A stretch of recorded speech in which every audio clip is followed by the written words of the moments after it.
Assalomu alaykum. Hozir sizlarga MedMap'ni qanaqa qilib ishlatishni bosqichma-bosqich ko'rsatib beraman.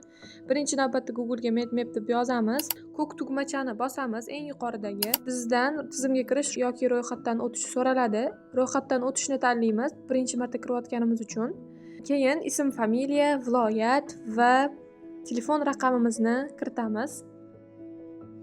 Telefon raqam ishlab turgan telefon raqamimiz bo'lishi shart, chunki bizga SMS kod keladi. Ro'yxatdan o'tish tugmasini bosganimizdan keyin bizga 6 xonali kod keladi. Kodni kiritganimizdan keyin muvaffaqiyatli tasdiqlandi degan xabar keladi va bizni oynamiz ochiladi. Anketani to'ldirish tugmasini bosamiz. O'zimiz haqimizdagi ma'lumotlarni yozamiz. Demak, bizdan tug'ilgan yilimiz, jins, telefon raqami o'zi to'ldirilgan bo'ladi hamda elektron pochtamizni kiritamiz. Bizda qanday muammo bo'lsa, sog'lig'imiz haqidagi muammolarni yozamiz, batafsil yozishimiz kerak bo'ladi. Avvalgi tashxislar bo'lsa, ularni kiritamiz, bo'lmasa shart emas. Tibbiy hujjatlar, demak, fayllarimizni yuklashimiz kerak bo'ladi. Fayl olib yuklaymiz.